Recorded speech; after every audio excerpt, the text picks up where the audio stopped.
Small towns and rivers कविता की पंक्ति दर पंक्ति व्याख्या मराठीमध्ये. Small towns always remind me of death.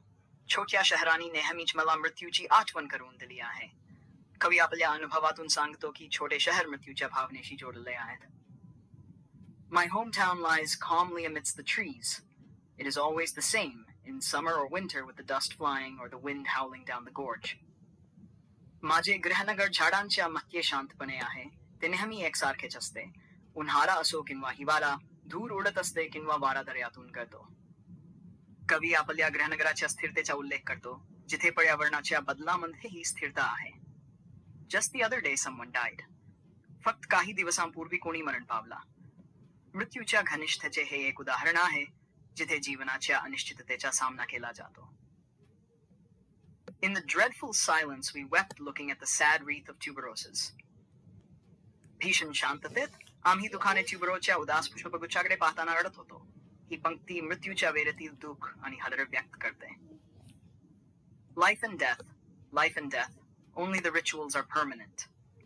जीवन आणि मृत्यू, फक्त संस्कारच कायमचे आहेत.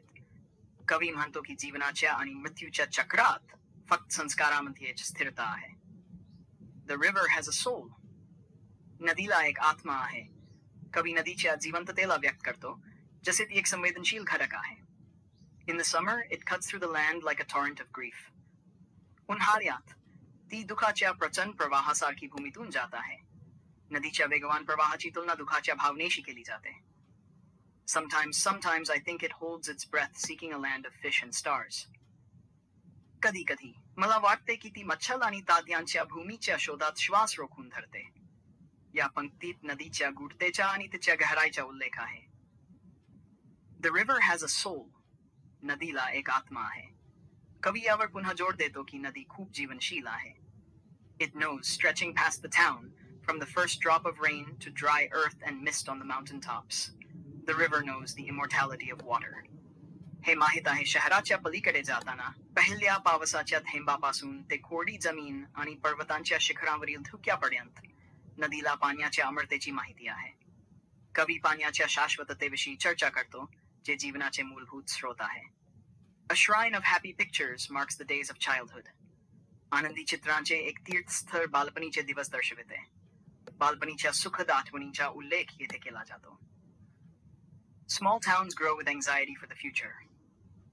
छोट्या शहरांना भविष्याबद्दल चिंता असते. छोट्या शहरांमध्ये भविष्याच्या चिंतेचा अनुभव व्यक्त केला. The dead are placed pointing west. मृत व्यक्तींची दिशा पश्चिमेकडे असते. मृतांच्या अंतिम संस्काराच्या पद्धतीचा उल्लेख येथे केला जातो. When the soul rises, it will walk into the golden east, into the house of the sun. जेव्हा आत्मा उभी राहते, तेव्हा ती सुनहरे पूरबकडे, सूर्याच्या घरात चालेल. आत्म्याच्या प्रवासाबद्दल चर्चा, जे जीवनानंतरच्या अवस्थेला दर्शवते. In the cool bamboo, restored in sunlight, life matters, like this. थंड बांसात, सूर्यप्रकाशात पुनर्स्थापित, जीवन याप्रमाणे महत्वाचे आहे. कवी जीवना साधेपणाबद्दल चर्चा करतो, जिथे साधेपण महत्वाचे आहे. In small towns by the river, we all want to walk with the gods. नदीच्या काठाच्या छोट्या शहरांत आम्ही सर्व देवांसोबत चालू इच्छितो. ही पंक्ती आध्यात्मिकता आणि मानवतेच्या एकतेचे प्रतीक आहे. कविता का केंद्रीय विषय. या कवितेचा केंद्रीय विषय जीवन आणि मृत्यूच्या चक्राच्या शाश्वततेवर आधारित आहे. कवी छोटे शहर आणि नदी यांचे जीवनातील स्थिरता, शाश्वतता आणि आध्यात्मिकता यांचा एकत्रित करतो. कविता मृत्यूच्या व वास्तवतेच्या यथार्थतेचा सामना करीत आहे आणि त्यात जीवनाच्या साध्या आणि सुंदर गोष्टींची कदर केली जाते. अंतिमतः कवी मनुष्याच्या आध्यात्मिक शोधाला आणि नदीच्या अमरतेच्या प्रतिकात्मकता तसेच मानवी अनुभवांच्या गहनतेकडे आपले लक्ष केंद्रित करतो.